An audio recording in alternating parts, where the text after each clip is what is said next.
Mr. Snodgrass. Could you tell us what you do? So I'm a software engineer, which basically means I write computer programs and code all day long.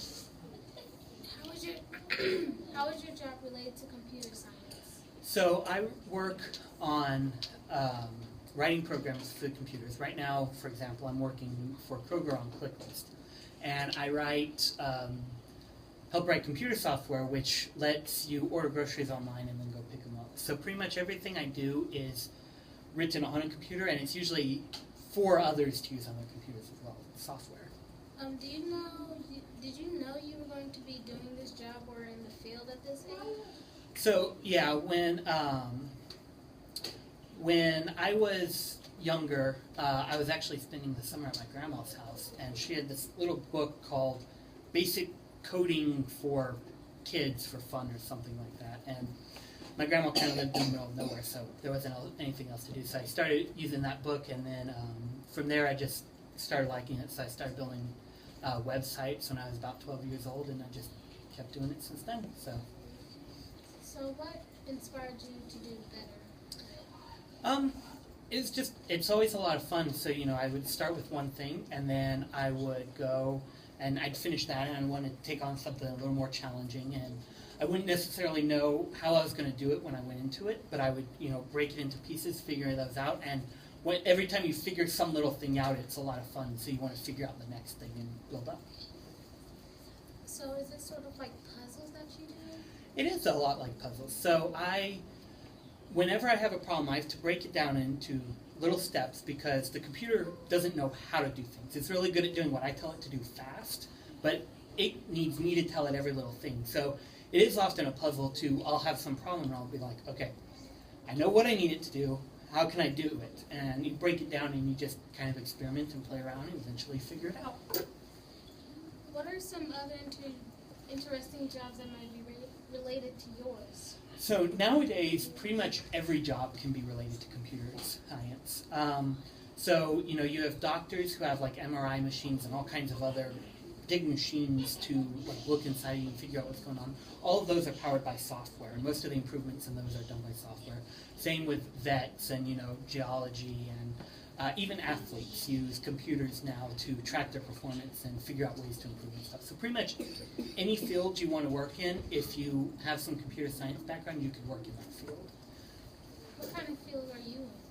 So I'm in, right now I'm working for Kroger, so I'm in the kind of grocery retail industry right now. Before I worked for a company called ID Tech, which was run summer technology camp, so it's kind of an educational field and stuff. So I kind of, move around different industries and stuff because it's fun. What do you think I should do now so I can be prepared for computer science? So nowadays, with the internet, it's a bit easier than ever to find and learn how to code, even at any age.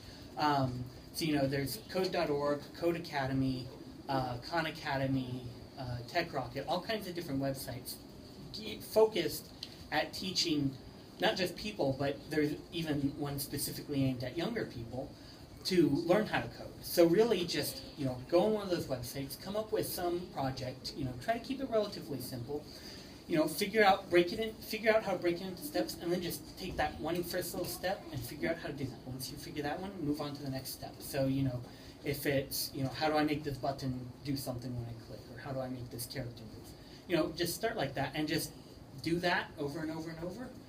I think I've probably had a personal project I've been working on since I was your guys' age, and it's just, you just keep doing it and keep practicing. Well, what happens when you accidentally mess up? And then, do you have to start all over? No, definitely not. A lot of IDEs, programs used to make programs, will have things so you can go backwards in time, essentially, and change it back how it was.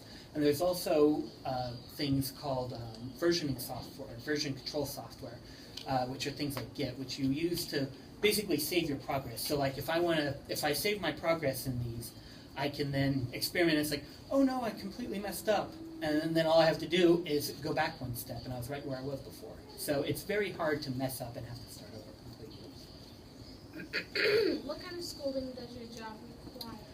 So, where I currently am requires a 4-year bachelor's degree or equivalent. So, it could technically be less, but it's really helpful to get that 4-year degree because not only will you learn things, you'll have a complete kind of understanding of everything. So, when I was working on my personal stuff, I only got exposure to the one little piece that I was working in. But at school, I got exposed to the whole big pie, so I learned about things out there that even though by the time I went to college I had already been doing it for 6 years, there were these whole areas that I had never even touched before. So that 4-year degree will expose you to a lot.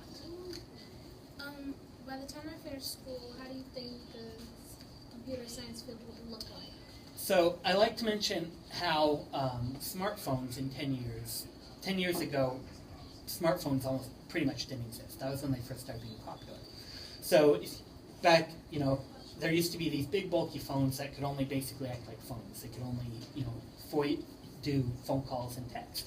So in 10 years, we now have smartphones, which has YouTube and Google and Facebook and all those things on it. So going forward another 10 years, it's going to be even crazier. Now we have virtual reality and augmented reality getting really popular. Those jobs I mentioned that have computers, they're going to rely on computers more and more. We're going to have, robots doing various kinds of things in different industries, like automatic, click list, for example, picking up your groceries soon.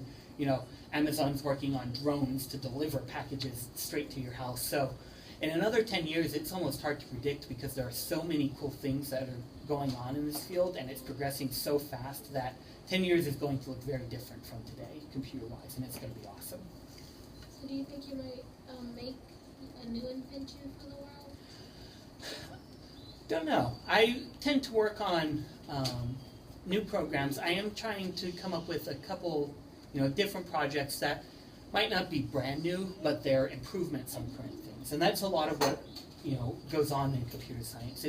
It's difficult to make something completely, entirely brand new that the world's never seen, but instead it's usually incremental changes. So, like the phone, for example. We have smartphones now, rewind way back, we had the rotary phones in the 50s, and now we have cell phones. So they evolve over time, and so that's what I usually am doing. I'm trying to work on that next step in the evolutionary chain of things. Okay, well, thank you for coming. Thank you. It's fun being here.